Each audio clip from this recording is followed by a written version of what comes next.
Welcome to this explainer. Today, we're diving into the incredibly fascinating story of the Mangyan people. I want you to imagine an entire society that, when faced with centuries of invasion, exploitation, and war, actively chose a path of absolute nonviolence.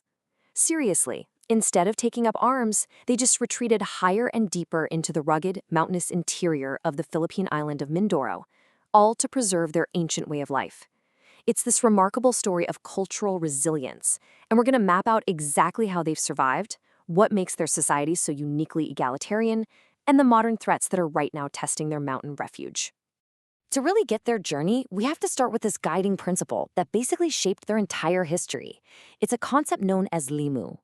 Limu translates to a deep-rooted fear or aversion to strangers, spirits, and most importantly, violence and confrontation. It is the absolute core of the Mangyan norm of non-aggressiveness.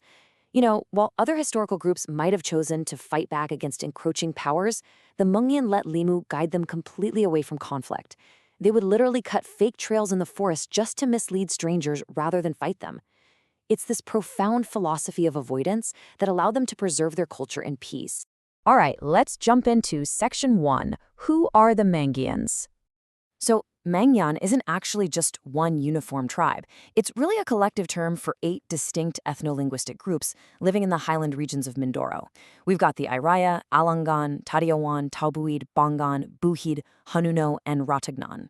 Now, historically, outsiders used the term Mangyan in a derogatory way, kind of implying they were primitive, but the indigenous groups themselves have proudly reclaimed it. For them, the word simply translates to people. It unites these 8 diverse groups under one shared identity, really distinguishing themselves from lowland settlers. Moving right along to Section 2, a history of displacement. For centuries, the Mangyans have endured this brutal pattern of extraction and conflict by competing foreign powers. Let's trace this back. In the 13th century, they actually lived right on the coasts, enjoying a flourishing trade with Chinese merchants. They were prosperous, casually wearing gold. But then the 16th century hits and Spanish colonizers arrive. Between heavy Spanish tributes and getting caught in the violent crossfire of the Moro-Christian wars, the peace-loving Mangyans were pushed inland. Fast forward to the 20th century, and American colonial rule brings economic exploitation through logging, literally forcing the Mangyans into campo de reconcentración, reservations, which stripped them of even more autonomy. Through every single century, their response to trauma was consistent: retreat farther up the mountains to survive. And this relentless historical encroachment gave rise to the term damuang. This refers to all non-Mangyan peoples, outsiders, or transgressors. It really reflects their deep-seated wariness of a world that, frankly, historically brought them nothing but exploitation and violence. To give you an idea of how deep this cultural memory goes, Hanunoo mothers actually use the term damuang to hush their crying babies. It acts like a bogeyman figure. An outsider is just inherently viewed as a potential threat to their peaceful existence. Okay, Section 3, a peaceful way of life. Get this. They possess absolutely no formal concept of incarceration or criminality in their customary law. None. There are no jails, no titled chiefs with absolute power, and no servants. It's a strictly egalitarian society. Now, when conflicts do pop up, because they always do, they're resolved peacefully through mediation by community elders. The ultimate goal here is always reconciliation, not punishment. They might use small fines, like, say, offering a pig for a communal feast, just to restore harmony. If there is a really serious dispute, they might use a trial by ordeal, like picking an object out of boiling water. But again, the whole end result is about paying a fine and bringing the community back together. Now, while they share these amazing core values, their daily living arrangements vary remarkably between the different tribes. Take a look at the Alamang tribe. They live in the Balay Lakoy. It's this massive communal bamboo house that can hold anywhere from 20 to 50 families, all divided by poles around a central fireplace. On the flip side, you have the Hanunoo tribe, who reside in much smaller, single-family structures raised up on stilts. These Hanunoo homes feature very small doors and ladders designed so only one person can enter at a time.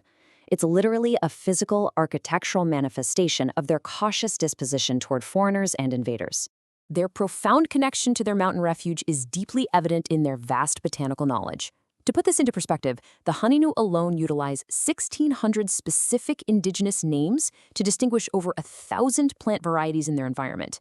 I mean, that is a staggering level of environmental literacy. In fact, the famous structural anthropologist Claude Lévi-Strauss actually used Hanunoo's incredibly detailed botanical vocabulary as empirical proof that complex, abstract scientific classification is absolutely not a monopoly of so-called civilized Western languages. And over 90% of those meticulously named plants are actively utilized by the community. They use them for food, medicine, and spiritual rituals. They practice a highly controlled form of swidden, or slash-and-burn farming. Because they understand the forest so intimately, their farming system is actually incredibly ecologically sound. They'll farm an area and then leave it alone for 5 to 10 years to let the soil regenerate. It just proves that their survival relies on a deeply integrated relationship with the natural world. Let's look at Section 4, Surat, Ambahan, and Art. So the Hanunoo and Buhid are among the very few groups in the entire Philippine archipelago to maintain a continuous pre-colonial writing system. It's a syllabary with 17 basic characters, which is believed to have Indian cultural origins. Kids learn this really early on. They use a small knife called a siao to carve these angular characters right into strips of bamboo. And it is incredibly effective. About 70% of the Hanunoo Mangyan are literate in this indigenous script. They enthusiastically carve their poetry onto everything, from tobacco containers to the actual structural limbs of their homes. This beautiful script is primarily used to write Ambahan. These are traditional 7-syllable rhythmic poems used for almost every aspect of life. They use metaphors of nature to talk about courtship, to say goodbye, or even just to offer parental advice. But, they also have a great sense of humor. Take this delightful Ambahan. It's essentially a nursery rhyme about children pretending to be injured birds, completely feigning a hurt shoulder just to get out of doing their daily chores. It's just incredibly relatable and shows the vibrant human side of these ancient traditions. Their artistic expression also extends to these beautiful, functional garments. A real standout piece is the Ramit, a hand-woven, indigo-dyed cotton textile traditionally worn as a skirt by women. What makes it so distinct is the pakudos design. It's this intricate, cross-like geometric motif embroidered onto the fabric. The women weave this using a traditional backstrap loom. And it isn't just clothing. The ramet is a visual communication of their identity. They're literally weaving elements of their myths, their environment, and their heritage directly into the threads.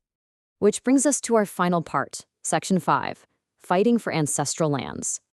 Sadly, today, the Mangyan find themselves with increasingly less space to conduct their age-old way of life. The modern world is really closing in. The forests are receding due to massive logging concessions. Mining corporations are staking claims right on their ancestral lands. Furthermore, wily lowland settlers often utilize spurious land titles or manipulative debt structures to push the natives off their farms. And on top of all this, they are frequently caught in the crossfire of military counterinsurgency campaigns, forcing them to flee their homes as internal refugees. But they are absolutely not just passively watching this happen. In response to these massive incursions, these historically non-violent people have organized. In a stunning display of peaceful resistance, back in 1986, 5,000 Mangyans marched 32 kilometers from Bansud to Pinamalayan. They were protesting a massive coal mining concession that threatened to displace thousands of them.